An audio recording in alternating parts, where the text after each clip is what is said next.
Vale. Buenas tardes. Hola. Good afternoon, everyone. We're going to get started, even though the High Representative hasn't joined us yet, but he will join us later on. Good afternoon, everyone. It's an honor and a pleasure to be here at the Palace of the Madalena, the year in which we celebrate the 90th anniversary of the creation of the International University Menendez Pelayo. 90 years of history anticipating the future according to their motto. And in the 10th anniversary of the QUO Vadis Europa anniversary, and even 20th if we take into account the previous courses led by the High Representative and also Vice President of the European Commission, Josep Borrell. Thank you for the invitation and inviting me to participate on this discussion on Europe and the battle of narratives. Welcome to this session on Europe and the battle of narratives. As I said before, we will have the opportunity of break down the key points of what is happening nowadays together with Director of General Communications for the European Parliament, Jaume Duch, and the political consultant, author of The Strong Man, Kribbe. Everything communicates. We understand in this way life, the narrative with its different voices, talks about the different voices of human experience. From this perspective, life is not more than a story. Human beings can not stop their need of narrating life, and they need reciprocity to be able to be listened to, interpreted, and shared. Narrating has two aims, moving and explaining. So we manufacture stories and we storytell to give sense to our lives, to understand what's strange in our human condition. Narrative is a dialogue between what is expected and what happened, and between what's foreseen and what's really happening, between memory and imagination. As psychologist Jerome Bruner, one of the fathers of the cognitive revolution, said in one of his books. But we also narrate, as we will see today, to have an influence, to have a spot in the world, and to dominate. The story of humanity is the sum of stories, of narrations told from one generation to the other. And this is what storytelling did for many years. These narrations later on became part of the imagery and medieval architecture, and this was also used by the church to educate morally and to transmit their doctrine to the masses. And later on, written text diversified in its form and was used throughout the planet. Now, in the society of media, images and messages emerge in a faster way and in multiple media. Sometimes we have true news and fake news that intermix and accelerate thanks to the multiplying effect of social networks. There are narrations that extend in time that have an imminent role on the destiny of individuals. That's the meta story, like the big political economic ideologies. The world is now part of a new era of rivalry between big powers, with three big powers, the US, China, and Russia. Beyond the military and economic power, the three powers also dominate, each in their own way, the art of narrative, a soft power that is really important and significant to build collective identity to some allies and be able to have more influence. The question is, where is Europe, the European Union now in this time of geopolitical reconfiguration? Does the EU have an efficient narrative, or does it need to change things and adapt to the new reality? what are its strengths and weaknesses in the construction of a narrative of collective identity and in projecting itself as a world power if we want to be so. We live in a battle of narratives, constant, around the issues that dominate the world. We need to understand the different positions if we want to find common ground. This is something that was said by Mr. Borrell in the presentation of his blog, Una Ventana al Mundo. So to help us understand the battle of narratives that we are part of, we have this afternoon the analytic and privileged view of two wonderful speakers, Jaume Duch and Hans Kribbe. They will both present their viewpoints to later on have a discussion where I will be asking questions, and we will also be very happy to hear the questions of the audience. We want this to be as dynamic as possible. So let's get started. And I start by introducing Jaume Duch, Director General for Communication of the European Parliament since February 2017. He's a spokesperson since 2016 because since then at the time he was director of media of that same institution where he was there first working as an assistant. In 1989, he passed his exam and as number one to work as a civil servant in the chamber. And he's published different articles on issues related to European institutions, European law, and European communication. And he also participates in different courses and seminars like today. Hans Kribbe, que es asesor. We also have Hans Kribbe, who is a political advisor and worked in Europe, has worked in Europe for many years and understands its limits. He was an advisor in issues that had to do with competition for in the times of Durão Barroso, and he also worked there in the times of Prodi, and he's advised different governments in the Middle East and also the Kremlin till 2014 or being around its European strategy. Before the pandemic, he published The Strong Men about the powerful men like Vladimir Putin, Xi Jinping from China, or Erdogan from Turkey. And we also have Donald Trump in the book that is now not part of the game. We will see if definitely or not. And beyond their differences, Kribbe believes they share common characteristics like being not very democratic, before which Europe has to stop being naive and start to speak the language of power. Since 2006, the intelligence unit of the economics works on a demographic index that talks about the state of democracy in different countries in the world. And in its last edition, in 2021, this index reflects that in less than the population, around 45%, lives in some kind of democracy. So globally, the data is the worst since this started to be published in 2006.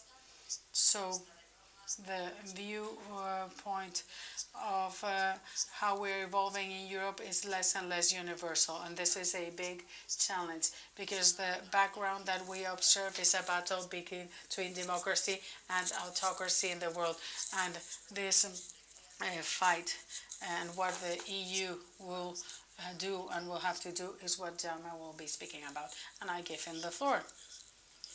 Thank you, Catalina, for your introductory words and for talking about the main issues that I will be addressing. And thank you for inviting me to be here. I'm very pleased to start my year in Santander and not in Brussels, at least this year.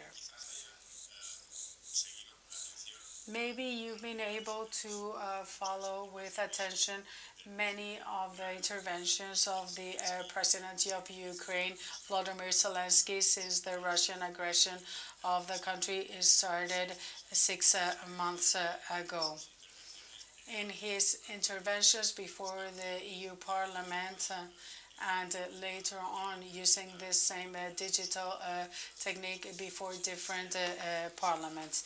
If you've listened to him, probably you are aware of how important the messages to the public opinion are in the most complex moments of the life of a country.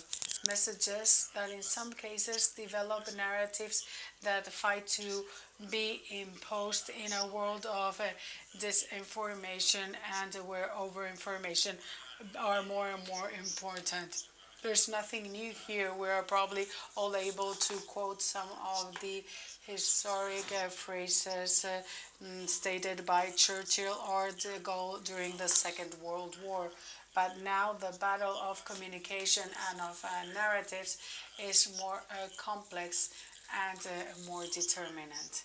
We all know that the Ukraine war is not something only happening in its country. It's an economic war that affects us fully as citizens of the European Union, but it's likewise a war of communication in which we're also involved whether we like it or not. And these are some of the elements I will be addressing. First of all, I will start to explain what we're talking about when we speak about the battle of narratives. What do we mean by that? What are the different narratives? What's the narrative of the EU, if we have one? And that's probably the most important part of the discussion, if it's our own narrative or if it's universal and it's shared with other third countries or regions in the world, or whether we believed it was and it's not. And in fact, the figures that Catalina has just given us should make us reflect on this. Secondly, against which narratives do we fight, or what are the narratives that we have to confront as democratic countries? What are who are those that are trying to weaken our narrative? For example, Russia.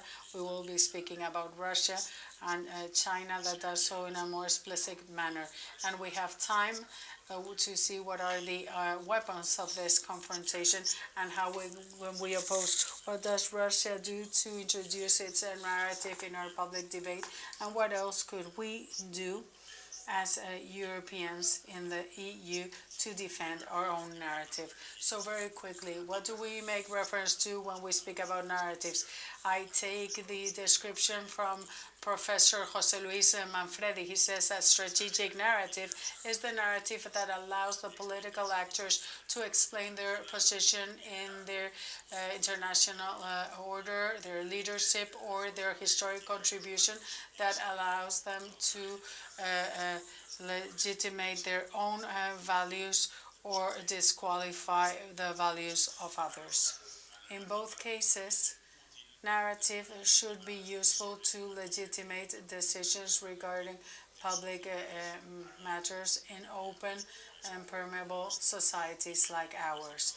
And I would like to give an example. If I invade a country, something that I can't do, I need to support that decision before my public opinion through a narrative that works. And if it's possible to have an influence on the public opinion of other countries or of the countries I know I'm going to be confronted with some way or another. I'm going to tell ours that Ukraine was never a country, that it was always Russian, that it's full of Nazis, and the public opinions of other countries. I will have to tell that I have to protect myself from a future attack of NATO, that little by little are getting closer to my borders and so on and so forth. But if I decide to help the invaded country, I have to oppose this narrative. I don't have to allow them to be victorious in our territory, and therefore I have to defend and promote my own narrative.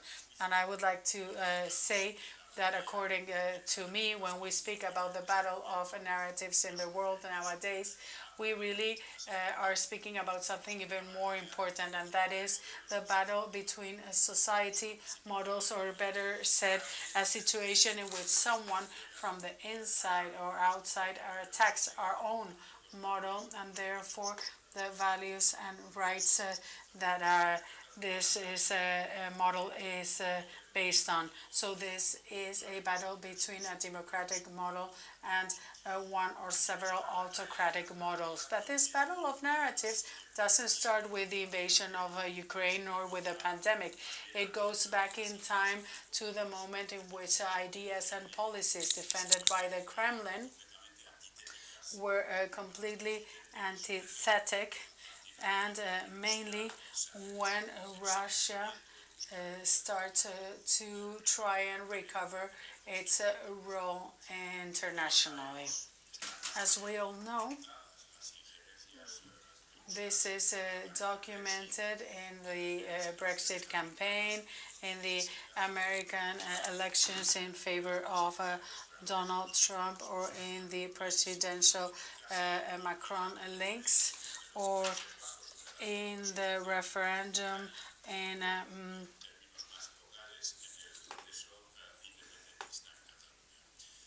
Holland, or in the elections in Catalonia, always trying to have an influence on the public opinions of this country, and in some cases quite successfully. Most of us at the time were not really aware of the real consequences of actions that really had a direct effect on us, and even less of those that have taken place in many other places in the world, and that no doubt have contributed for us to be sure that we are losing the democracy in the planet. We are not in the times of Francis Fukuyama and his theory of the end of history. The world is nothing like what we foresaw. The 21st century has nothing to do with the 20th century. Concepts and realities like globalization and multilaterality are in crisis. The role of the US is questioned even internally by the Americans themselves. The world is more multipolar. Europe stops being so central, and during the COVID pandemic and during the Ukraine war, we see that they are accelerating some of these trends. Therefore, when we speak about manipulation of information, or when we talk about these foreign actions, we see what are the practical consequences and how they are a real threat for our world to continue existing. The global battle of narratives is at its highest point now with the Ukraine war, and if we look at the explicit or tacit actions outside Europe, like in Latin America or Africa, we cannot say that Europe is winning this battle. Fighting against propaganda from free societies is not always easy. And when we talk about the battle of narratives of the food crisis caused by Russia, if you read what the High Representative says in his blog, or try and find the how this Russian attack has been condemned by Latin American Parliament, you won't find it. What are the main elements of the Russian narrative, and how do they try to impose it? Very quickly, and to do so, the most practical thing is to quote the article of an MP in the Congress, Pau-Marie Closet. In a recent article, he made reference to Professor Marlène Laurel, one of those has been studying what is happening in Russia, and he speaks about three narratives in Russia: a red narrative, a white narrative, and the red emphasizes the memory of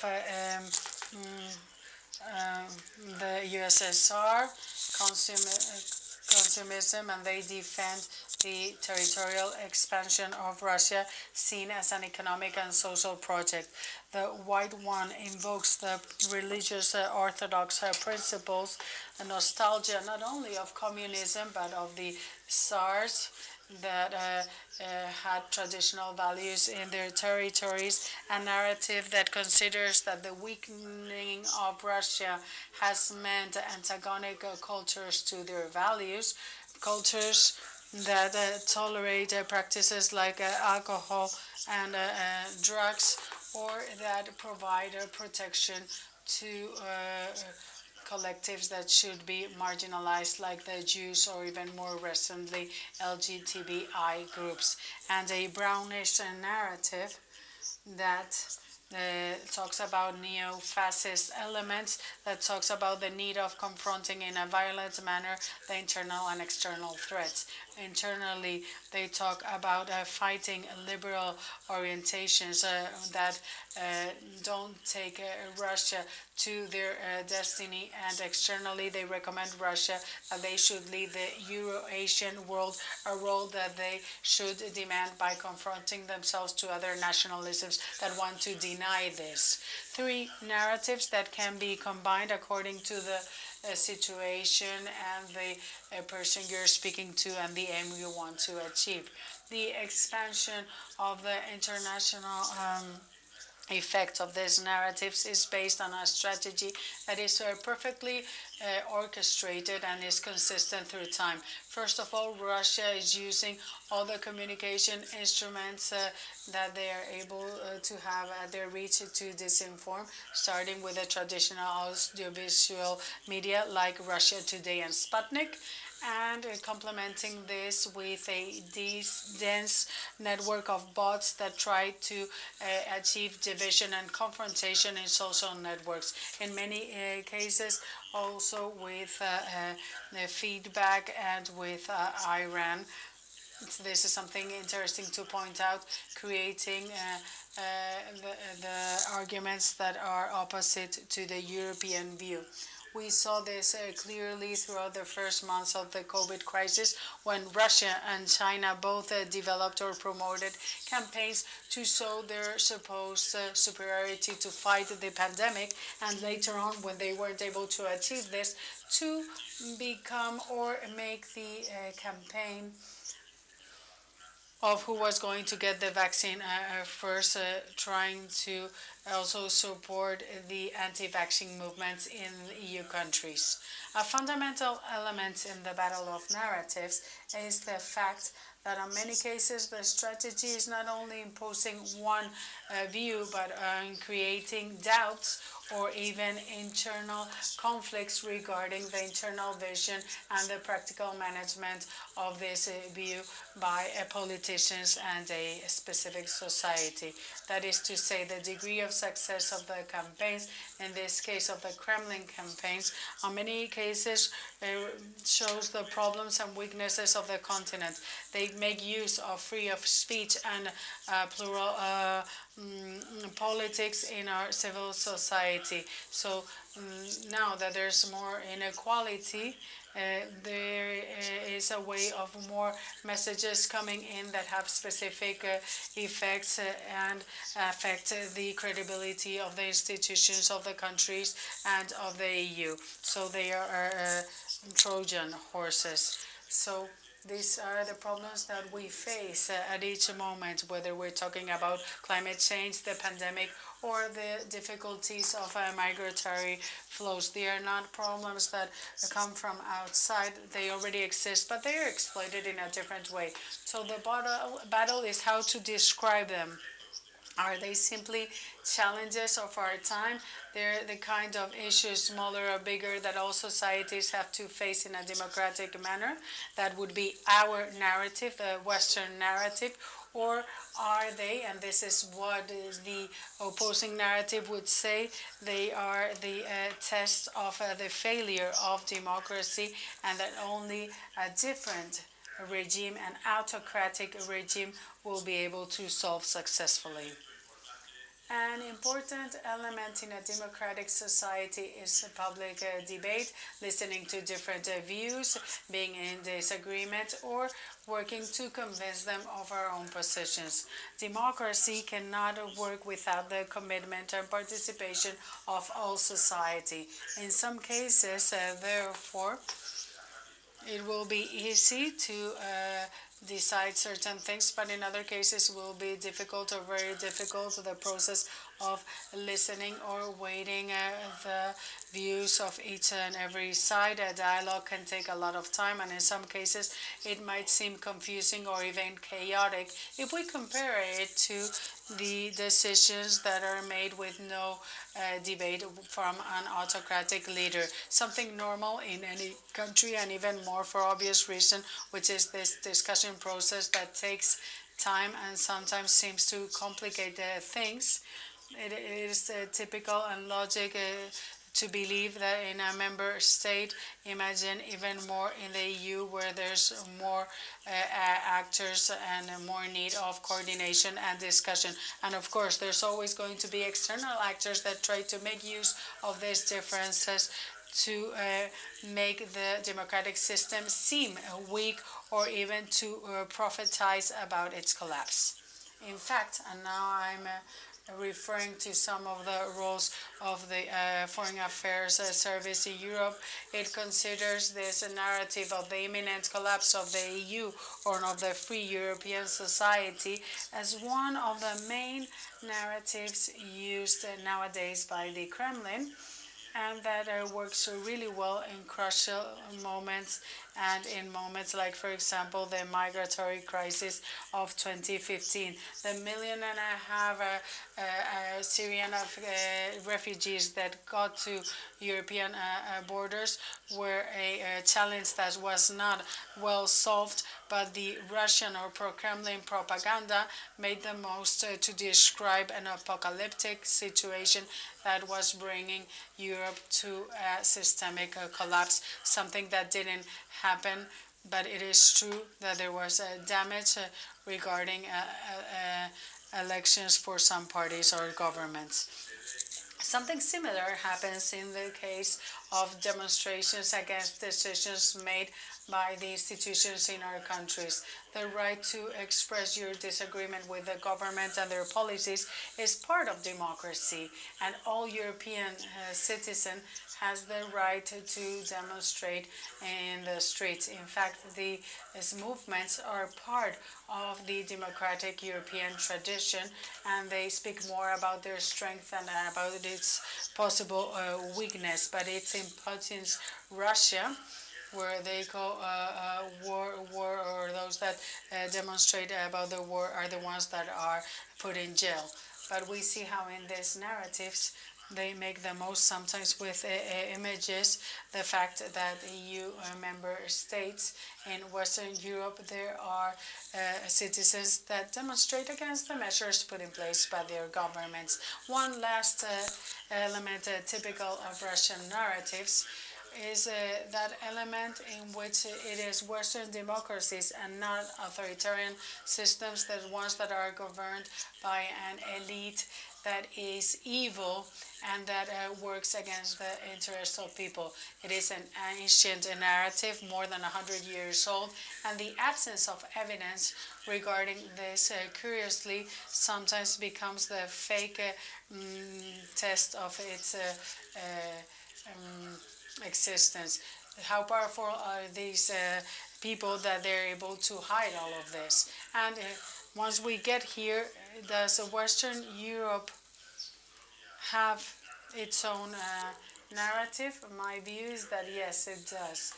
And I believe that it is very well described and said, first of all, in Article 2 of the Treaty of the EU, and secondly, in the different articles of the constitutions of the different member states. It's the narrative of the democratic democracies, values, rights, freedoms, the way of life, the economy, society, and the simultaneous defense of individual and collective rights. But for many years, it seemed that it wasn't necessary either to defend nor promote it.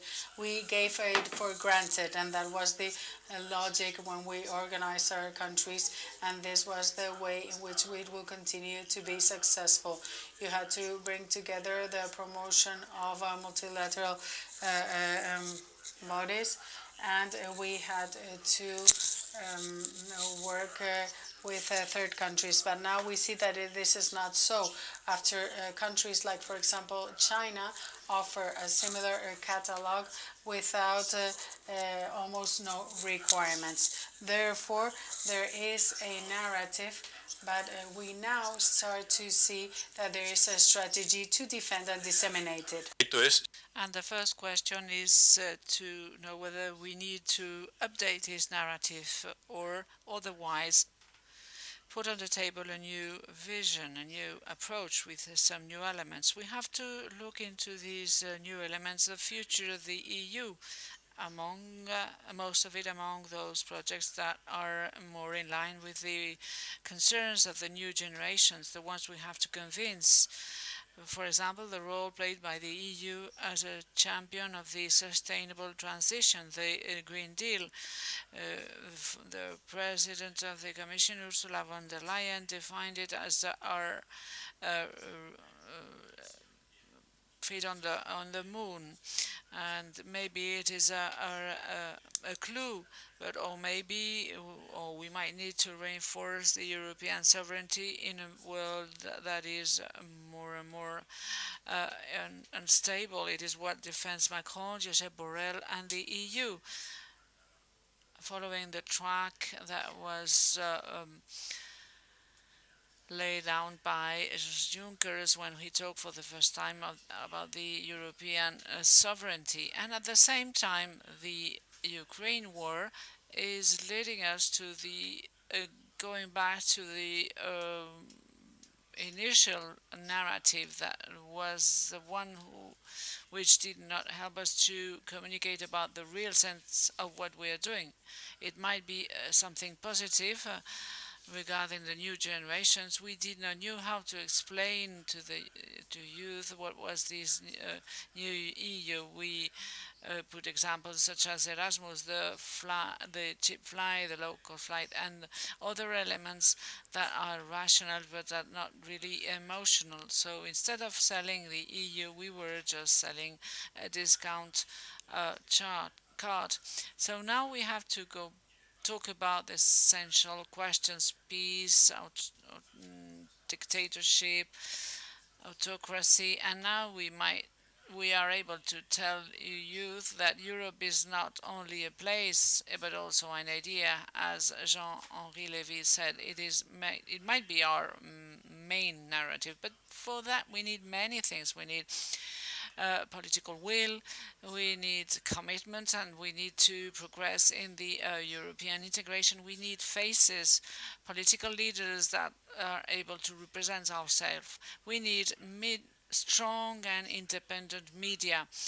And most of all, we also need to recover certain pride of what we are, what we have done in the past, and we have to compare it every day with what we have or not have, or they don't have in the rest of the world, and we will have to be able to say that and to defend it.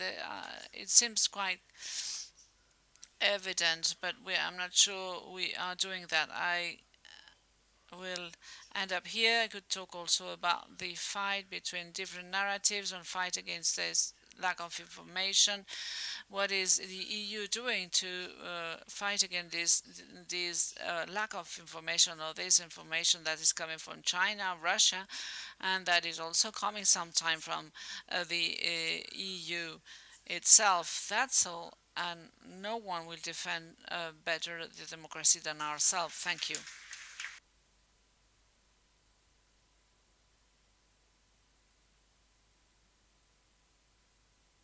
Gracias, Jaume. Pasamos. Thank you, Jaume. We are going to give the floor to Hans Kribbe. And apart from an economic and military force, major powers need a narrative to be a part of the geopolitical scenario. Hans Kribbe is going to explain us why this narrative is important and what is the power of narratives. He's going to tell us how Russia and China have rediscovered recently the narrative, and last but not least, he will talk about the narrative power of Europe and the narrative it can be developed. Thank you. Yours is the floor. Catalina, for the kind introduction, and it's a real pleasure to be here at this, frankly, fantastic location in Santander. I want to start by quoting Mao Zedong, who is, as some of you will know, the founding father of communist China. And he once said famously that power grows out of the barrel of a gun. So he captured the quite common view that politics and geopolitics also is essentially decided by who has the most guns, or the best technology, or the best intelligence and strategic foresight. And if you look at the world today, there's no doubt that Mao was, in some regards, right. The greatest powers in the world also have the greatest armies, the best intelligence, the strongest economies. But what I want to argue is that to become a geopolitical player in the world, which is what many in Europe want these days, Europe not only needs to invest more in defense, foresight, strategic decision making, or in technology and supply chain resilience, but it must also invest in a more compelling story about itself, about who we are as Europeans, and how we fit into the broader world. We are entering into a new era of geopolitical rivalry, and the key powers in that battle, China, Russia, and of course the United States, they owe their influence to three things, I would argue: their military and strategic ability to act, their economy and technological superiority, but also their narrative and discursive power. And by the latter power, I mean the ability to rally support for one's cause domestically, but also internationally. So narrative power, in a nutshell, is the power to dictate norms and the power to frame events such as wars and to decide essentially who is in the right and who is in the wrong. Narrative power is also the power to create collective identities, notions of a we or a them, which are of course very powerful in politics in general. And finally, narrative power is all about conferring political legitimacy. And legitimacy, if you have it as a ruler, attracts allies and supporters. And if you have more supporters and allies, you are likely to come out on top in the battle. So the power of storytelling in politics is enormous. And you could say that power doesn't grow out of the barrel of a gun, but out of a story, a good story, well told. And you can see this clearly in the war that is going on at the moment, where both Russia, but also Ukraine, really understand extremely well how you can destroy your enemy, not just with guns and bombs, but also with stories. Now, if you look at the contemporary world, and you look at it through the prism of narrative power, I think there are a number of things, important trends that demand our attention. And the first is that mainly Russia and China, but also other emerging anti-liberal powers, have rediscovered narrative power in a big way. The second trend is that the Western post-Cold War narrative is losing appeal globally, and even domestically. Think of Trump, think of, in Europe, think of Orban, or think of the support that Putin is still getting for his war in the global south. And the third trend, or the third fact, is that Europe in particular, at this moment, remains quite underdeveloped, not just as a military power, as we kind of all know, but also as a narrative power. But let me, before I come to Europe, say something about Russia and China, who are, I think, beating us in terms of narrative. In the global battle between narratives, I think Russia and China have the upper hand at the moment. Now, if you go back a bit in time, at the end of the Cold War, so this is in the early 90s, when the Soviet Union collapsed, certainly for Russia, but also for China, whatever narrative power they possessed at that moment went up in smoke. There was then only one military and economic superpower left, but also just one narrative power in the world, which was the United States of America, or more generally the West. And its narrative, the US narrative, the liberal narrative, became the universal story of mankind, of processes like modernization, democratization, globalization, that all societies and peoples in the world were supposed to converge towards. So in Russia, country already mentioned, of course, this narrative quickly began to filter down into domestic politics. So in the 90s and in the early 2000s, this became a big problem for Putin. The United States and its Western allies, Putin came to realize, had acquired the power to undermine the legitimacy of whoever ruled in Russia, or indeed in other countries such as Ukraine. So if you think back to the Maidan revolution, for Putin this was a clear signal that the West's discursive power was enormous. And for Putin, and also for Xi in China, this ability to dictate global norms was intolerable for obvious reasons. And they slowly began to employ quite sophisticated narrative strategies designed specifically to break up this Western monopoly on stories. And this, we've seen this now for a number of years, leads to a fundamental shift away from the post-Cold War era to something else. And we're moving away from a one-story world to in which the United States essentially was the hegemonic narrative power, to what you could call a multi-story world in which China, Russia, and also some others are trying to reconquer their what they call narrative sovereignty, the sovereignty to tell their own stories and to set their own norms. Now, we may not like those strategies.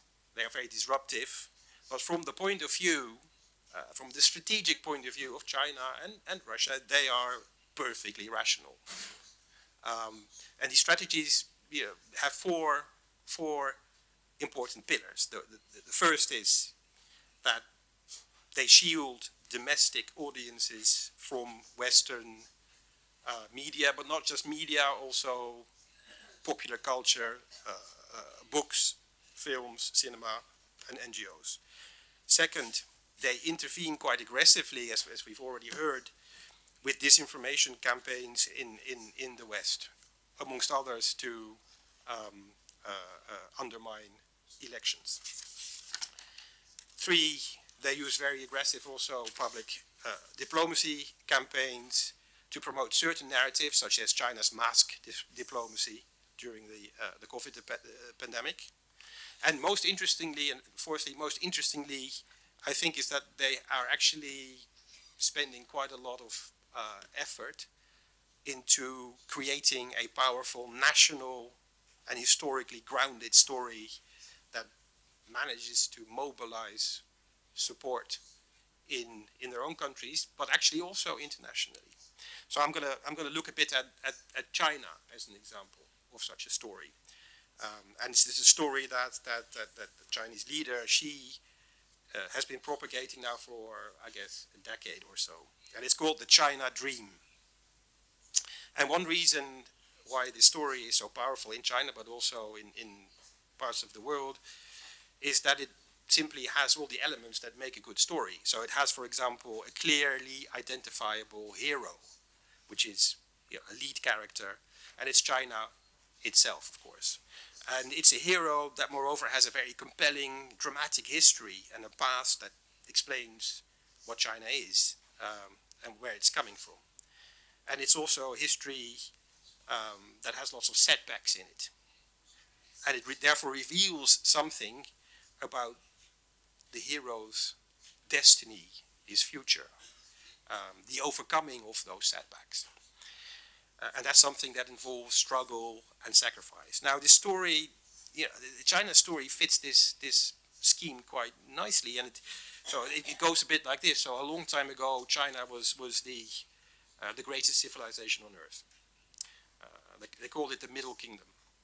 And then 200 years ago, a century of humiliation, they call it. China was overrun by barbarians, the Europeans. In 1860, they burned down the Emperor's summer palace. Catastrophe, humiliation. However, 100 years ago, or even less, China began the process of regaining its strength under the leadership, of course, of its great helmsman, Mao. And at first, these painful reforms, they hurt, but they were necessary to root out the flaws of imperial China, and eventually they bore fruit, and soon China, this is the China dream, soon it will be again what it once was, the greatest civilization on the face of the planet, and the West. The Europeans need to be humble again and show respect. So even outside China, other states are, I think, attracted to this particular story. And that's because China and Russia also are saying what political elites and maybe populations too in many countries in the global south actually think, which is that the US and Europe should stop dictating norms and values to others. This is what they think. And we in the West, of course, have a slightly different view. We have the habit of presenting ourselves as the sole keeper of universal truths and values, of human rights, international legal and democratic norms. In a nutshell, we think of ourselves as the final arbiter, the final judge of right and wrong, a bit like the Pope once was in Christendom. So our politicians go around the world telling others how to behave and what not to do, how to run free and fair elections, how to treat women and LGBTQ communities, how to fight corruption, how to protect the Amazon rainforest, and so on. Now, I don't know about your experience, but if I travel a bit around the world, it's pretty clear that most people find our habit, Europe's or Western's habit, of playing the Pope quite arrogant, hypocritical, and obnoxious. For example, when we tell the world Russia is breaking sacred norms by invading another country and therefore needs to be punished, when we tell that to the Indians, the Brazilians or the Africans, part of the response is, well, since you tend to break those norms yourself when it suits you, as for example in Iraq or in Libya, is this norm really that sacred? Or is it only sacred when your own interests are at stake? That's the reply that comes back. And the truth is, and it's not easy to deal with, so the truth is that big chunks of the non-Western world more readily identify with autocratic China, which is rising from a condition of poverty in a bit like other countries, and also from colonial subjugation by the West, than with the United States or Europe. And Putin and Xi also, they know this all too well. And this is, for example, I'm going to quote Putin from his speech last week, 16 August, in Moscow. He says, here I'm quoting, he says, an increasing number of countries and peoples are choosing a path of free and sovereign development based on their own distinct identity, traditions, and values. they are being opposed, still Putin, they are being opposed by Western globalist elites who are doing all they can to keep hold onto hegemony and power. They are attempting to retain countries and peoples in the grip of what is essentially a neo-colonial order. End quotation. So this is what Putin says, and we may think it's ridiculous coming out of his mouth because he's invading another country, but it does resonate quite well in the world. He gets support for this. Take, for example, Turkey. Turkey is a NATO member. Now, Erdogan may not like what China is doing to the Uyghur population in Western China. He may not like what Russia is doing to Ukraine, but in the bigger picture, in the bigger scheme of things, Turkey is not always supporting us on the issue of Ukraine because fundamentally its geopolitical goal is not all that dissimilar from Russia's. Turkey wants to be, Erdogan's Turkey wants to be a sovereign agent in the world. And to do so, he needs a world in which the West no longer dictates what the rules are.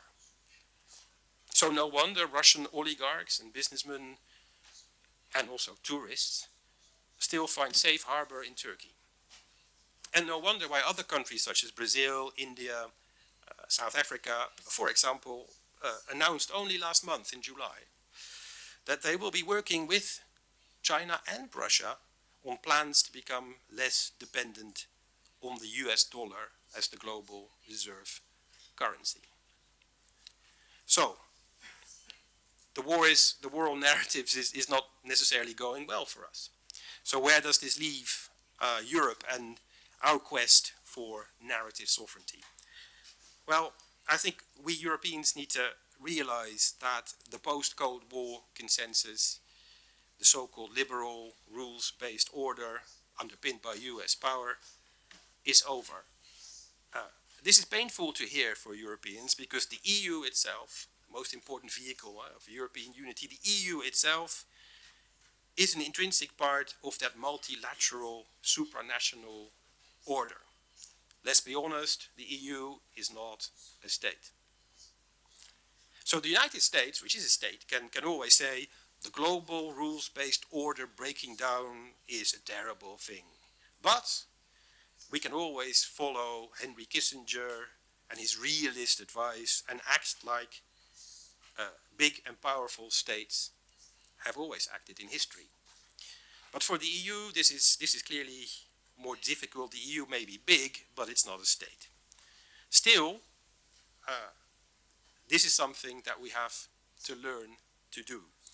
And there's growing willingness in Europe at the moment, and partly because of the war, to learn how to act like a great power too. Partly because of Ukraine, but also because of Trump, China, Erdogan, and other reasons. So many people in Brussels and Europe today agree the EU needs to think more strategically and geopolitically about resource dependency, energy, for example. And many politicians agree we need to be less naive about security. But this is not where we should stop. We also have to think more about, we have to think more strategically about narrative power. So we've heard also earlier that Russia and China possess really quite sophisticated narrative strategies, fully adapted to the demands of the age. And if we Europeans truly want to be geopolitical, we will need narrative strategies that can match those. However, when it comes to narrative power, the EU, in my opinion, has been no less naive than when it comes to hard power. Technocratic Brussels and narrative have never been a happy marriage. So take, for example, the global gateway. This is the EU's answer to China's Belt and Road, which is a massive investment program set up by Beijing for building transport infrastructure, port facilities, railways, bridges, transportation hubs throughout Eurasia, but also in the Balkans, for example. Now, to begin with, it is of course very encouraging, I think, that the EU has taken this initiative of putting out a rival program that does the same thing. But what is less good is that there actually is very little narrative around that supports the global gateway. If I ask this audience, who of you have heard of the Belt and Road Initiative, I think quite a few people would say yes. If I were to ask the esteemed audience who has heard of the Global Gateway, honestly, who has? I'm not counting the EAS officials here in the front, but who has heard of the Global Gateway Initiative? Yeah, so I think it is important that this initiative exists, but it needs to be wrapped into a better story, a sales pitch, which is what the Chinese are doing much better than us at the moment. So I want to end on a final thought, and if you look at Europe today, and of course people are thinking about narrative strategy now, and I think what you can see to become visible is a growing appetite, for example, to ban foreign and state-sponsored disinformation from social media. So you see politicians putting pressure on the likes of Facebook and Twitter to remove such disinformation from their platforms. And Trump was thrown off Twitter, for example. And we have a dedicated task force in Brussels now that exposes and counters Russian state propaganda, which is good. And we have Russian state broadcasters like RT and Sputnik, and they are under sanctions now, so they can't really broadcast their content in Europe. So like China and Russia, we've begun shielding our own public from foreign narratives.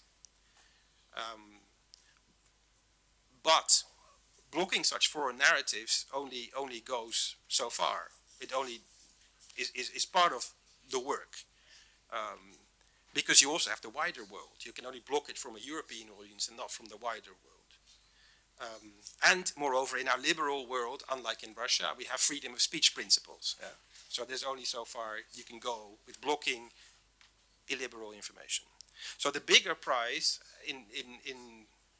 the bigger goal, I think, should be to develop a more offensive narrative strategy in Europe. And I think the first and the most fundamental challenge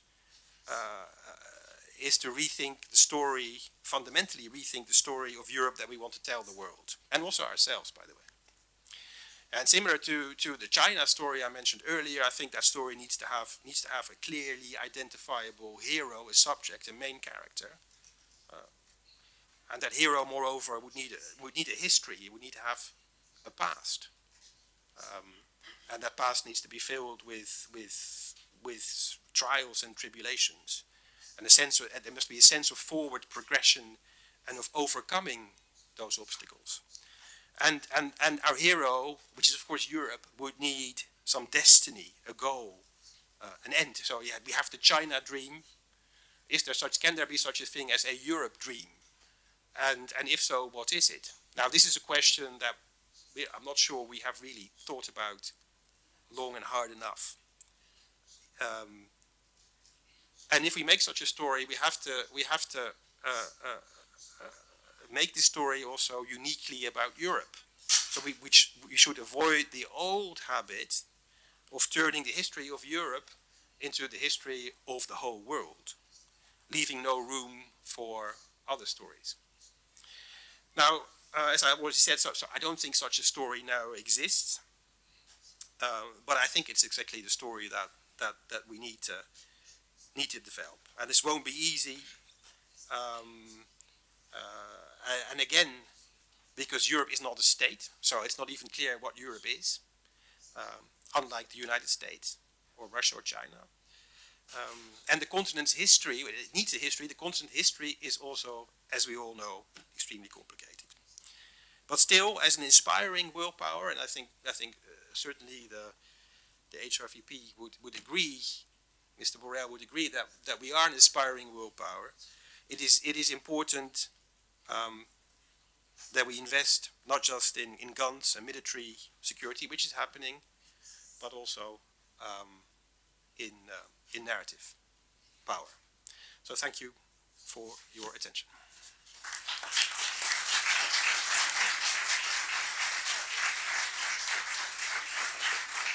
Gracias Hans.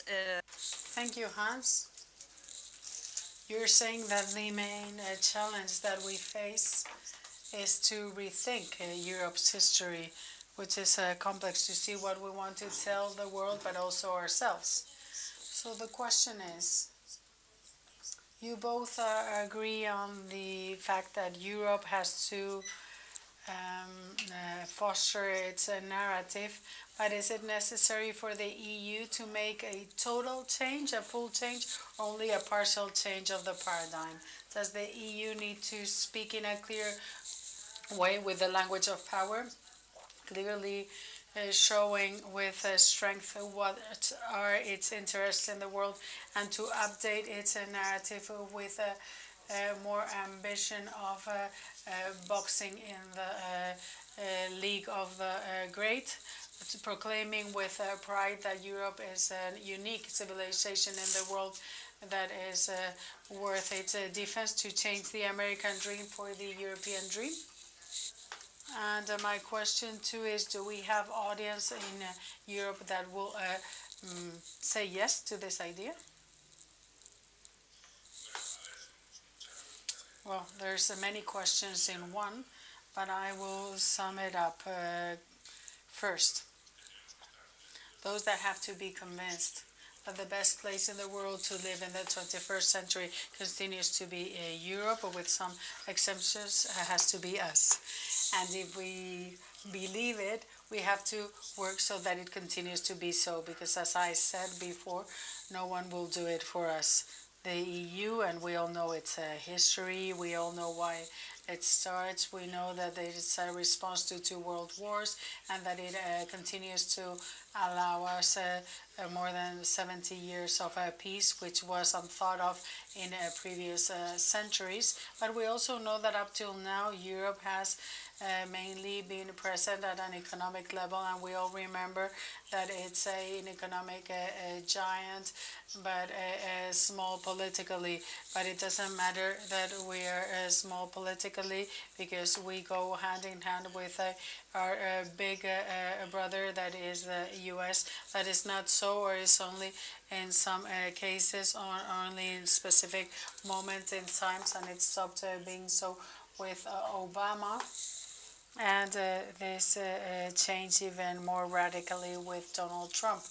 Now we are in a different situation, but we don't know if it's a parenthesis. So that means that if we want to continue maintaining our life model, we cannot be just an economic union. We also have to be a political union and a political power. And when I say political power, I don't mean a world power. We have to be realistic. We are a world power in many things, many of them very positive, but we're never going to be leaders worldly in other things. For example, in the military or weapons level, but we can be like Russia. The only 2 powers of the next 20-30 years are going to be US and China, not Russia. Russia is also at another level, category, or division that should be ours. So to do so, we need to do things seriously, and I believe we're already doing so. Sometimes we're always trying to find what's negative and what we don't know, instead of focusing on what we already have put in place. And this week in Santander, we are highlighting many of the things that are being done. Things that months, weeks ago were unthinkable. A year ago in this same course, if someone had said the EU will use part of its budget to fund weapons, to be able to offer these weapons to a third country that has been invaded by a power like Russia, everyone would have thought that this person was crazy, but the EU is doing that now. And we are in the battle of communication and in the economic battle with Russia, at a level that probably we didn't imagine we would be at a year, 2 or 3 years back. So we're doing our homework. Of course, it is difficult and very complex, and we are not a state, so everything is much more complex. It's 27 times more complex than decision making at a state level. But we are achieving things. We have 6 sanctions packages. The last one more complex than the first one, and the following, if we get it, will also be more complex than the previous one. But we are doing it. We're putting in the effort, and I'm going back to what Hans said. What we have to do and what we need to improve is to sell this narrative. This narrative goes through the beliefs and values that we defend, but also through the things that we do to defend them. So I insist on seeing the glass half full, because the EU is full of people that only see the glass half empty.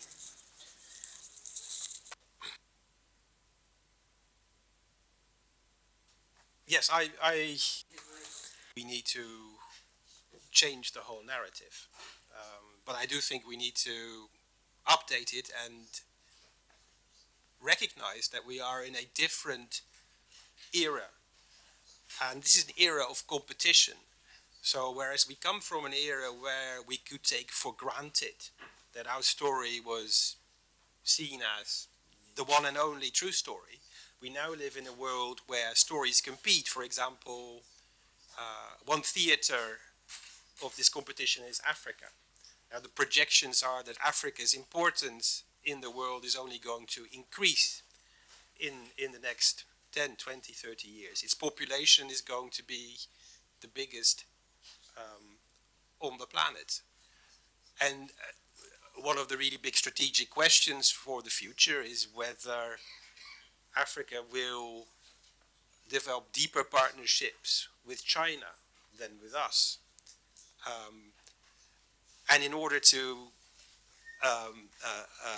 prevent that from happening, we have got to invest in the story that we are telling to the Africans, and not just the story, but it's the whole demeanor.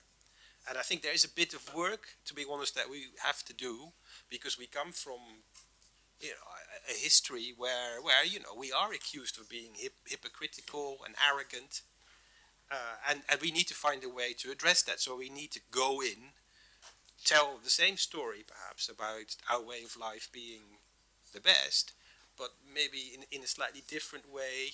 And if we are accused of being hypocritical, then let's stop being hypocritical about it. Yeah, if we if the response is you guys talk a lot about values and principles, but you're only pursuing your own interest. Yeah. Well, I mean, let's be clear about what our interests are. Let's not be ashamed about what we stand for, and make it about business, not necessarily about improving the world for the common good and for values and so on. So I do think the narrative needs to evolve. It needs to become more realist, more strategic, more geopolitical. And this is not done in one day, but I think that work needs to start.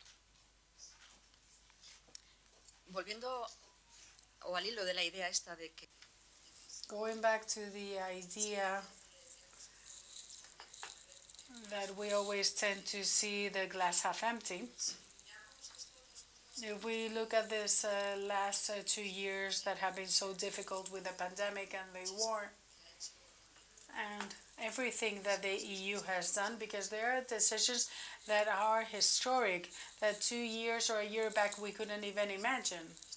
So it is true that von der Leyen's commission has faced exceptional situations, and they have overcome them with quite a lot of success, I would say. Should the EU,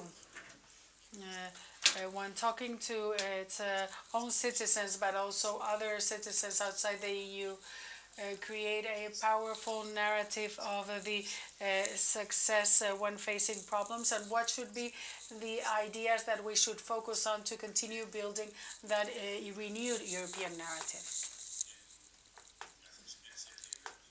Well, in September, October 2020, the EU had on the table different dossiers that were really important. They were discussing the recovery plan, the 750 billion. They were also negotiating the European's budget for the next 7 years. There was also a negotiation of a regulation for the protection of the rule of law in the member states, and we were ending the divorce agreement with the British. All of these were issues that were being addressed at this time. And in my office, in my job as a communicator of the Parliament, thought if in the next 3 months we haven't been able to close one of these issues, we will really face credibility problems. In December of that same year, all of these issues were closed and adequately, and in some cases, I would say in a really good manner. This was done at a time that was very complex in the middle of the pandemic, with a difficult political situation, with public opinions that were very nervous, but it was done, and it was done well. Have we been able to sell this? I don't know, maybe partly yes, partly not. Yes, some people have realized what the EU has done regarding COVID and vaccines and the recovery plan, or with the maintenance of the opening of borders in very complex situations, or the joint procurement, but those that try and find information know this. The problem that I believe the EU has, or the European institutions, or what happens is that the media is in the different states and in the capitals of the different member states, and that's where we can really decide what we communicate, what is being told, and how it's being told. And this is very much more complex from Brussels, because in Brussels we work as if we were a foreign capital. We have correspondents as if they worked in a third country and not in the capital of the EU, and they don't have the means nor in the editorial independence necessary to explain this is everything that is happening in Brussels, and this is what I need to narrate, and I can limit myself to the crisis or delays or what's going wrong or the confrontations. I should also be able to find the spaces to tell the 80 or 90% of the things that are being solved and that are being that are progressing. So before saying it, we have to work on this narrative. We would have to see if we have and what we do to have the adequate channels that really allow to disseminate the information to the citizenship. And then we have the message and the narrative. And here I would go back to what I said at the beginning. A fundamental narrative is the narrative of values, but what's understood better by people during times of crisis is the narrative of efficiency. If we solve the problems of citizens, obviously we won't have any legitimacy problems. If we're not able to solve these problems, and beyond this there's someone that advertises another way of solving them and seem to solve it in a better way, but if it's not true, then we face a problem with the narrative. And here we should have to be less naive and to also introduce marketing elements. That's something that I believe that now the Commission is starting to do in a better way than previous commissions, but there's still a lot to get done. I remember I would have to almost bite my nails. I believe it was at the end of 2020, no, at the beginning of 2021, when Joe Biden spent 2 weeks saying that in the US they were vaccinating 1 million Americans every day. At that same time in Europe we were vaccinating every day 3 million Europeans, 3 million citizens. The Americans were able to sell this message, and it was more difficult for us. And I will stop here. Yeah, no, I agree with those remarks. I think the key is to be able to show that the EU actually delivers more than we commonly give it credit for, and especially in times of crisis. And I think the trap that we often fall into is to compare the EU to the United States or any state. Now, the EU is not a state. So if the EU is then tasked to manage crises, it doesn't have the same effectiveness as a state might have. So then it's very easy to become negative about the EU and say, okay, it's slow, it's bureaucratic, it never takes decisions. But that we have to accept that for the time being, we are an association of states, and therefore any decision taken by the EU needs a lot of support among other states, and that slows us down. So I think the part of the communications challenge is also to make that clear, that actually if the fact that the EU was able to act decisively in a number of crises now is actually a huge accomplishment, given that it is not a unitary, centrally run state. And I agree with what you said about this being both a problem of the message and also of the delivery mechanisms of the message. But I think it should start with addressing the message. And from that point, you talk about how to disseminate information to either your own people or the world. Hemos empezado un poquito más tarde, entonces We have started a bit late, so I do have one last question. In fact, I have many others already, but I wasn't able to ask many of them, and then very soon I will give you the floor. But as we have the High Representative with us, I have a question that has to do with the EU structures and related to its narrative. My question is, and I ask you, if the EU would have a foreign affairs minister, could this benefit its narrative? Would there be a before and an after, or would nothing change? When the European Constitution was approved in that project, they talked about the Minister for Foreign Affairs. And this is one of the things that changed later when people from France and the Netherlands rejected this project, and it became a treaty. So we lost a percentage, quantitatively not so much, qualitatively I think that much more, and we lost symbology, because symbology is important as well as names and titles. So if the High Representative was called Minister, this might help communication, because people understand what a Foreign Affairs Minister is more than a High Representative for Foreign Affairs and Security. Having said this, if you ask Mr. Borrell, and you can do so, if he would prefer to be minister or to have more powers, probably he would choose to have more powers, because at the end of the day, what's important is to be able to get things done. So the name might not be the best in the world, but the British continue to work with almost medieval names. The ministers sometimes have names that no one understands, but at the end of the day, the Exchequer, the Chancellor of the Exchequer has the power of the budget, and it wouldn't matter if he's the finance minister or if he's giving any other, he or she's giving any other name. So what's important here is the action, capacity, powers, and how to be able to reach consensus between member states, avoiding vetoes, which I believe is one of the daily battles of the Foreign Affairs Minister, but I won't take more time from him.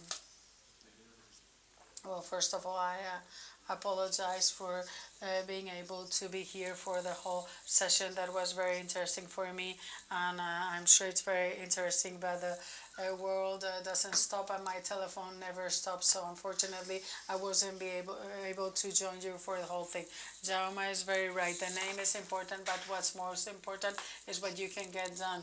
If the name would be easier, it would make things easier for me too, because no one says the name correctly. They even here they call me very weird names. High Commissioner, but people really don't know what the name is, because High Representative, even translated to Spanish, sounds even weirder.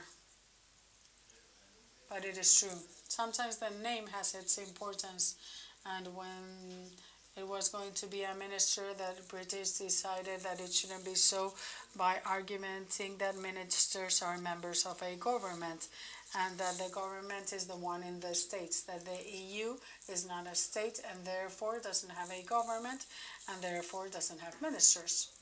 And the reasoning is correct. Yes, they're right. To be a minister, you need to be part of a government, and the EU doesn't have a government, it's not a state, and it doesn't have a foreign policy. Foreign policy and defense policy continues to be a competence of power of each of the states. They each have one, and they protect it very much. So the High Rep, which is the easiest way of calling me, you can call me High Rep if you want to, because that's how they call me in Brussels. Now they start to say High Commissioner and things like that that don't make sense. But what I have to do is to try and find common denominators. A common denominator that is not so small that it's irrelevant. We agree in almost nothing, or sometimes we reach an agreement when there's an empty agreement. That's what makes it more difficult. Do not forget, Jaume, the communication difficulties that are linked to the bipolarity or or the two pillars in that are the Council and the Commission. And when I say Council, which Council? The European Council, headed by Michel, or the Council of the European Union that I head in some places, and then the ministers of the presidency in others. So there is a complex communication, because it's complex. I don't know, many people differentiate between the European Council and the Council of Europe and so on and so forth. It's very difficult for people to understand what they do. In the Crimean summit, all the states were represented by one person, but the EU was represented by two, the President of the Council and the President of the Commission. Two, because they have two different things to say? No, they have one thing to say, one narrative, the union's narrative. But once there are two spokespersons, then the narrative becomes more complex, because one explains one side, another explains the other. Of course, there's overlapping unavoidably, and this is part of this institutional complex situation that up till now will continue to be what it is. And of course, I would prefer to be called whatever, but they will allow me to be able to decide with a qualified majority than needing a unanimity but being called minister. The battle of explaining what we do is, I would say, I don't know what you've said till now, but I would say that we are not winning this battle. And sometimes when we say that things are done, there's a negative effect worldwide. For example, when yesterday we talked about vaccines, I say Europe is the one that has done most for the rest of the world, much more than Russia and China. And immediately there are voices from Africa that say, wait a minute, don't be so happy and pleased, because what you've done is insufficient in comparison to my needs. And you said, that the vaccine was a world public asset and that no one would be safe till we all had it. And the reality is the Europeans have been vaccinated 3 times, and in Africa we're in a 16% of the first vaccine. So we've done more than anyone, but it's still insufficient. So the battle of the glass half full, half empty depends on who's looking at the glass, and this is part of the intrinsic complexity, and it exists in any communication. So we have many institutional agents. For example, we have a rotatory presidency, and then we have the presidency of the council, of the commission. So the everyday citizen doesn't understand the mechanism for decision making, and it should be simplified.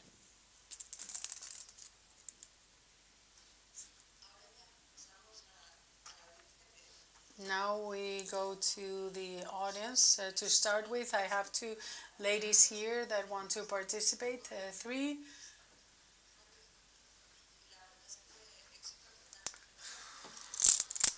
A real success. Let's start over here. Short questions and 1 question if possible. We'll take this first 3 to start with. Señor. Muchas gracias.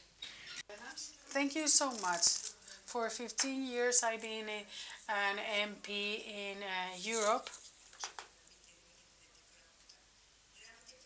But first of all, I would like to congratulate you, because for the first time, I have the impression that Europeans feel that there is a representative for foreign policy with a skill and a capacity, a way of representing your role in a fair manner that is providing a lot to citizens. So my congratulations. In the 15 years I've been there, and there's something I would like to say before my question. I believe Europe has always been limited in its communication capacity because of the different governments.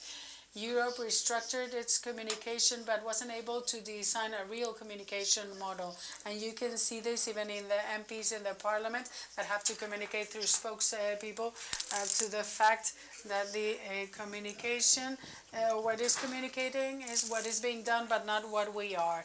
I believe that people don't perceive Europe only for what they do, but it disseminates and communicates every time they have a meeting. And they say, we're going to give this money, we're working on this program. But Europe is, and it has an important identity. And that's my question. I believe a big step has been given in the EU in these years on the concept of democracy and space of rights, a place where freedoms are defended, a space of freedom based on the law and democracy. And I believe there's a lack of democracy and something that Europe should work on because it's surveyed and limited by the member states. And that is to selling its democratic capacity. And this is something that they're not working more. In the European programs, they talk about integrity and so on, but do they talk about the defense of the democratic system? The concept of democracy, and that's a question that I also asked Mr. Borrell, is part of the defense of Ukraine before Russia. Ukrainians want to continue being free, even if there's corruption, but they want to be there and not in the other model. And I believe values, and I answer your second question that I loved. Yes, and access is the democratic system because Europe is a space of democracy and freedoms. So has this concept been perceived by Russia? In all the years that you've been working, do you understand why people is willing even to die and sacrifice their lives for something? Lo de morir. Well, about dying, well, fortunately, We had abolished war as part from our collective imagery. Wars was from others, not in Europe. So we hope that we would like for no one to die. But it's true what you're saying. At the end of the day, Putin fears more a democratic Ukraine that is fully democratized and solves its problems that it has, and many, to be a full democracy, the style of other Western democracies. They fear this more than the military deployment of NATO.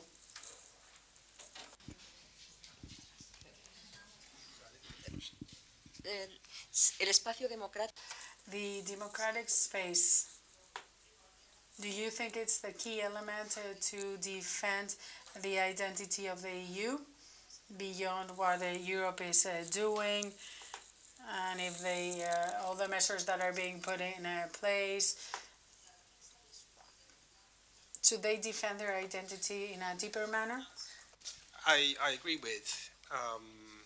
It's more than freedom. I think it's a way of life, and I think if you look at it, I think the quality of life in Europe is it's more pleasant and comfortable to live in Europe than it is in probably any place in the world, and that's partly connected to freedom, but it's also connected to social measures that are put in place and some trivial things like work and life balance. But I fervently believe, and I think most of us do, in the European model, in the way of life, but it's under threat, and it's about convincing others that this is actually a good way of life, and that is not so easily done. And I agree with the High Rep that we're losing the battle.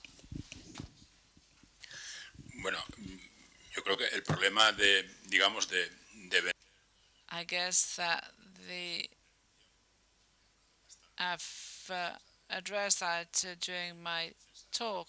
The issue of the defense of democracy in EU is just like the air you breathe when you just don't realize when you don't have this air, you do not appreciate it on a daily basis. But I feel that the European institutions are fighting a battle in certain member states to defend a certain degree of democracy, to keep on calling them fully democratic countries. Sometimes this can be seen easily from abroad than in the States. That I think that this could be clearly seen, because you might find more European flags in Kiev than in Budapest, for example. So we carry on with the questions. 3 more questions. También de blanco el chico joven y el señor de rojo. Es que hay muchísimas. There are many questions. Question for both speakers. How long can stay alive a Chinese regime with cultural progress that is happening today? Another one.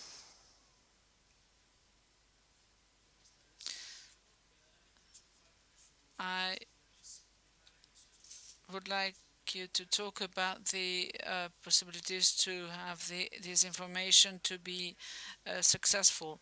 This information is proposed by Russia, but this information is proposed by national actors in the Ukrainian war. Those who defended an abstention to war, they were political parties from Spain or other European parties, and they did it. There were Spanish actors, and in this context, the Spanish actors are giving us alternatives, and that we are trying to avoid that. I would also you to talk about the when we talk about abstract ideas as freedom, etc., but those who cannot, who haven't got, they haven't got food, or they are facing terrible inequalities. How can you talk to those people? How can we have a narrative if the material reality is not the best one? Thank you. And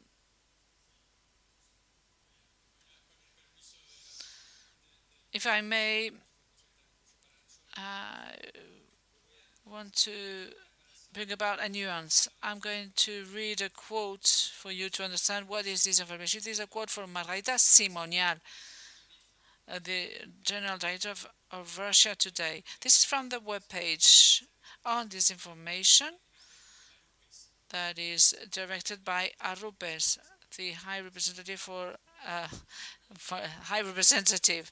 It is the Spanish translation for High Rep, Arrupes. So, High Representative. Okay, it's quite funny. Arrupes. So, and I quote, Russia today is needed for the same reason than the country needs a Ministry of Defense. Russia today is able to carry out an information battle against the Western world using information. And Margarita Simonial says that the objective of Russia today is to conquer and have audiences that could be mobilized in favor of Russia in critical moments. So, are we far from this situation in the States? We are facing a war of information, and I think that we are playing with the two arms that are tight behind our shoulders, behind our back, sorry.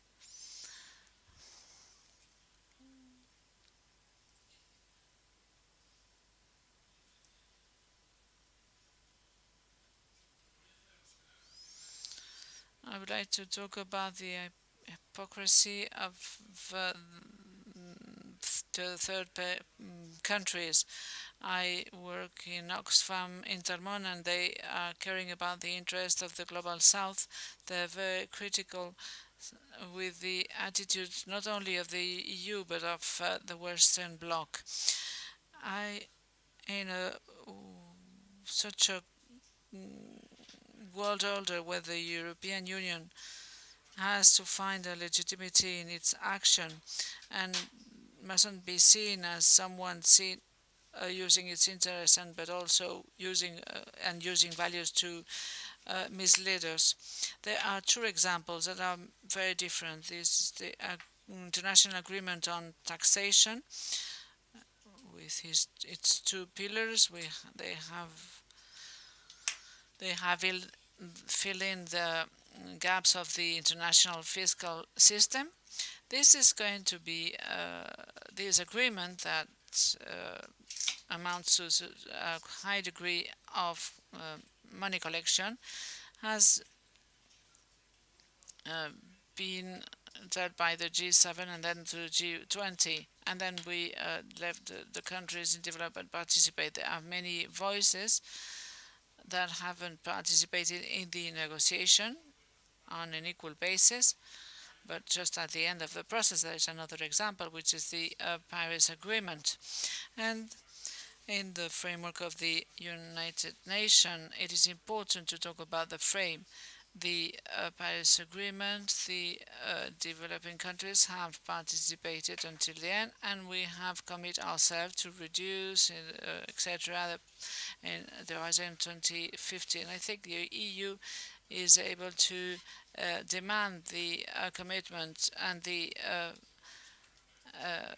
fulfilling the requirements. We have got China, the United States, Europe, without Trump, but also there is a greater legitimacy to sell our interest in what we think the climate diplomacy and the external dimension of the Green Deal.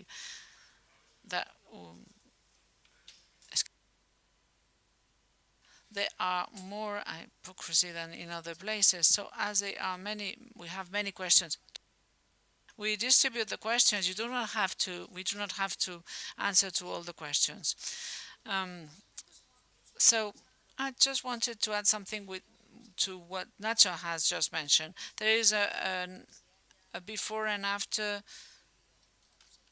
the ban to Russia today. Have you seen have you observed the difference? And that's all. I have not. And I think that the influence of Russia today on public opinion in Europe has always been very limited. And I think it just gets who watches it. Few people watch it. It has very low viewer rates. So I think the influence of Russia today in Europe is limited. But as I said in my argument, I think the impact of what Russia and China do in the world, not necessarily of RT, but in the world through various instruments of narrative power are more profound. And in Europe, I think what Nacho was saying, or somebody else was saying, that we have lots of other actors who spread illiberal, anti-democratic information. And you mentioned some in Spain, but I mean, look at the Brexit discussion in the UK. Now, who really influenced the UK voter to vote for Brexit more? Was it the Sun, the tabloid newspapers, or was it RT? And I think that I haven't done it, but if you do a study, an empirical study, you'll probably find the influence of RT being a drop in an ocean of disinformation fanned by long-established, very British national newspapers. Yo esperaba que hablaras de China, porque yo de China sé muy poco, pero... I hoped you were going to talk about China, but I'm going to be a bit harsh. The great success of the Chinese is that they have joined the advantages of the capitalism and communism, and they've set aside the disadvantages of the one and the other. So this has enabled them to progress economically, and also they don't have to care about problems of how our society reacts to the measures they adopt. And it has become a very popular country in certain third countries because they give helps, although they're not really helps or aids. But because they demand people to submit themselves, but they do not require to have any kind of test of being complying with the human rights. When talking about this information, I have barely talked about this information, but in the case of Russians, Chinese have another way of disinformation, but in the case of Russians, they use a lot what we call the proxies. The third, there could be media, pro-Kremlin. They are internal actors of the society or the country you are talking about or aiming at. And there is a second element, and I've mentioned it, is that you won't be able to bring about your own messages. You will polarize the discussion of the questions already addressed in that country: immigration, migration, or the Catalan independence of Catalonia, or other questions. And if we do not solve our own social problems, we will be quite vulnerable in the face of this criticism, even though this criticism is unfair and has no relation with the country where it takes place. But also we have the question of the non-intervention. You do not influence trying to counter votes or suppress votes or creating cyber security concerns, because these things are quite controlled. But you have an influence in the increase of a certain number of ideologies or political parties that are more extremes, and you are going to foster those through the through media, and you will do that with the help, without being aware, with the help of some media that are going to take these debates of the social media as a genuine debate or discussion, and they are going to transfer these social media debates to the traditional media. And how can you do that? You do that through funding political parties. And currently, one of the questions addressed in the European institutions is the ban of foreign funding of public or private entities outside Europe of certain political parties, because through this path of training in communication and disinformation is how you're going to polarize the society, you're going to divide the society, and this is going to lead to a situation as the one we are seeing in certain member states that I'm not going to name now. But as Nacho has mentioned, we cannot do nothing because we live in a rule of law, and we cannot we cannot say to someone not to talk because there is a freedom of speech. We cannot imprison someone, and but these things are happening in those countries. I refer to Russia or China, for example. When talking about taxation, yesterday I listened to the debate. You talked a lot about the double standard, and it is quite clear, I guess, that the EU has problems of credibility in certain regions of the world. These issues come back from the colonialism, for example. In certain African countries, things are seen differently, or they might be related to our compliance with the US policies, our relationship with some certain countries in Latin America, and in questions of international policies where sometimes we apply this double standard. And when talking about Brexit, of course, the British tabloids have more influence than RT.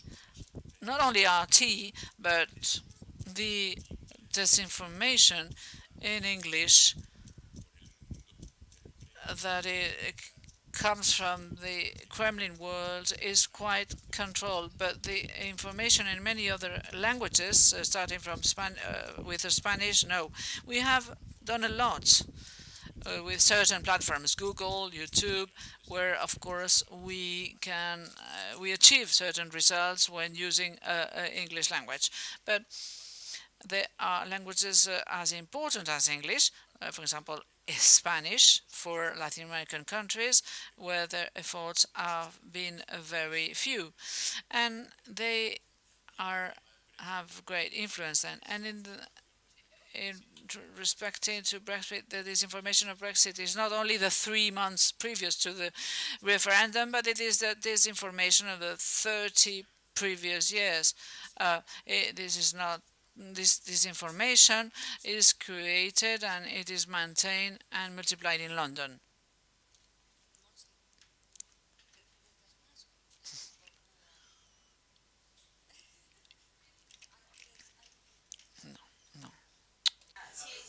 Una pregunta. ¿Me dan permiso para una pregunta? Only one question, sorry.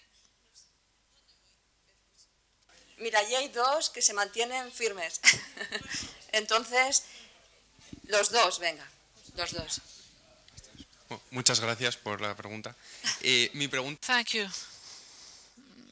What is the communication capacity of the EU regarding two aspects? A study that has been carried out by the Spanish ambassador in Albania and has carried out a study talking with a consultant of the US presidents, and he talked about two issues. I would like to know what do you think about that. The first, the plurality of institutions. The president of the state did not like the meetings with the representative. Everybody wanted to talk. The ministers wanted to talk. The representatives of the commission, and he was fed up. He talks about the fact that he told to someone, "Don't do again that to me." And the number of summits was reduced as a consequence. And they talked about the low political profile of the representatives of the EU. Two exceptions, one was Borrell, but they also talked about the fact that the representative of the Commission or the Parliament, they said that Tony Blair wasn't elected because of a political battle. And all that makes very difficult a relationship where there is a good relationship and a balanced relationship. And so, do you agree with this? And what could we do to avoid this situation? Because in communication, not only with citizens, but we should also solve this problem in other areas. Thank you. Hola, intentaré ser breve ya que soy la última. Hello, I'll try to be brief. Narratives have always been present throughout history, but now they are disseminated in a different way. But they have always been characterized by these simple messages, or citizenship is really not smart. When Russia said, "Well, in Ukraine there are Nazis," is public less informed? Or, for example, when they said the Catalan said Spain is a thief, for example.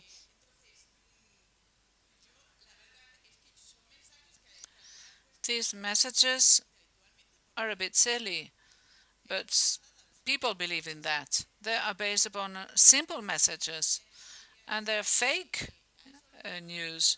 Is this called narrative, or is it disinformation?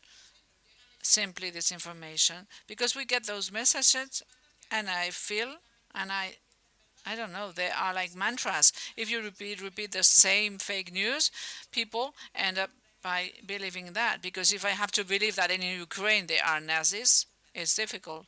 Thank you. ¿Quién empieza primero? Hans, Jaume? Bueno, sobre la primera pregunta, de hecho, Josep Borrell ya... Regarding the first question, Josep Borrell has answered to that. There is a great complexity in the decision-making process and the representativity of the EU. I'm not going to talk about the famous coach gate.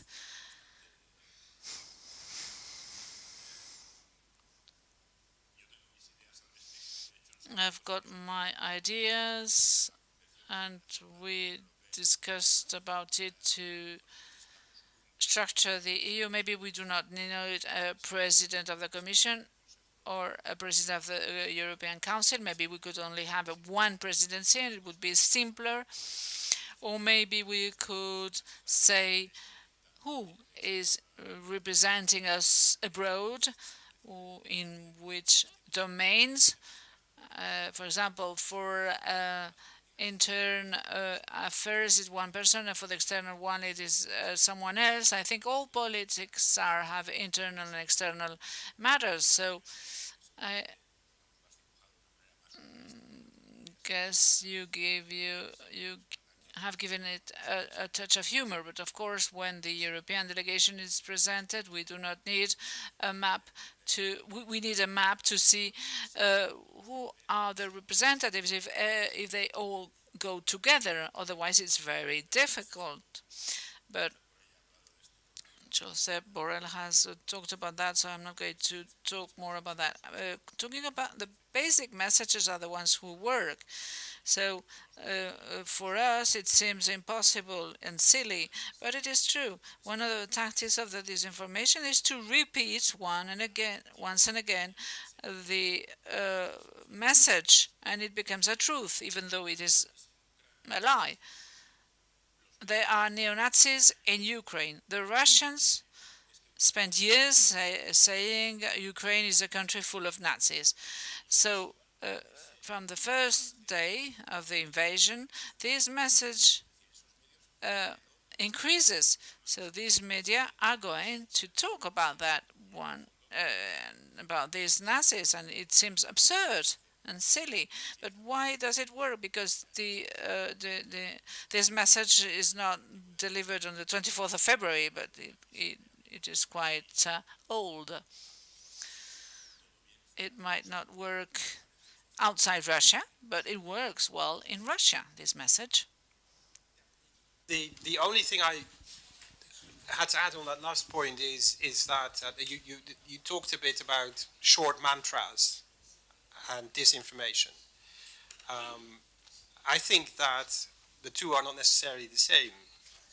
Yeah. And I think that if we have a true narrative, if you want to call it true, you will also need a mantra to effectively communicate it to citizens. Yeah. So part of the challenge, you can have a very long narrative. I spoke for 20 minutes, too long. But in order to communicate to citizens, you must be able to compress it into 5 words, and that is not disinformation, that is effective communication, and that's very difficult. But it's part of what the EU must do better. On the other question, I think on the EU's capacity to communicate, I think the EU or the Commission I know best, and I think the Commission is an effective communicator. But for the audiences, it is mostly trying to address, which are what they call in Brussels stakeholders. So, and citizens are not necessarily stakeholders. Stakeholders are organizations, companies, or NGOs, trade bodies, and other member states, and the international business community. So the Commission is quite effective communicating on single market policy, on business-related things, but it has never, in its entire history, been very good at reaching the citizen. And it has never been very good at thinking through the importance of what you say geopolitically. So if there are 3 pillars to communication, let's say stakeholder, economy, citizen, and international diplomacy, then we are okay on the first one, but on the 2 other pillars we are so far doing poorly.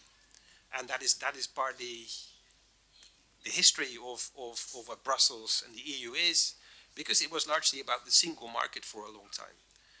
And then that you can also communicate that to citizens, and you should. But we simply communicate it very much to direct stakeholders, companies, and that we can do well. So there's much to learn there.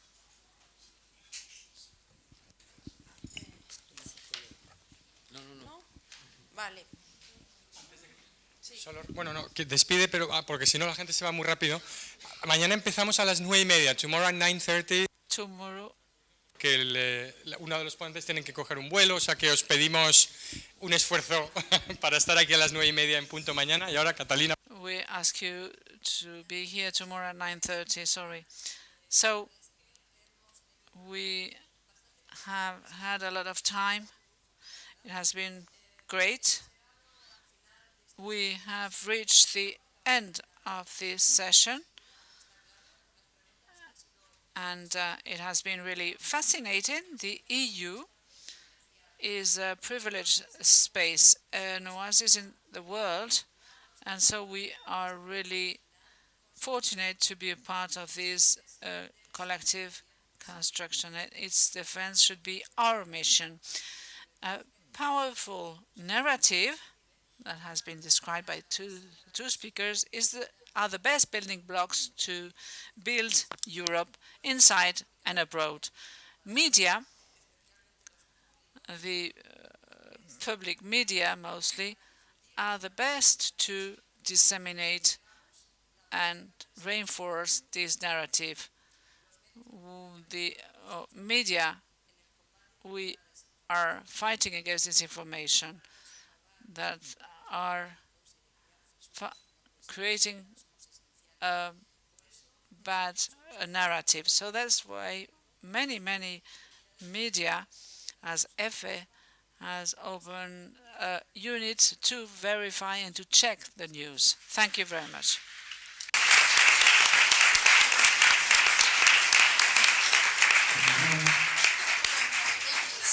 Sí.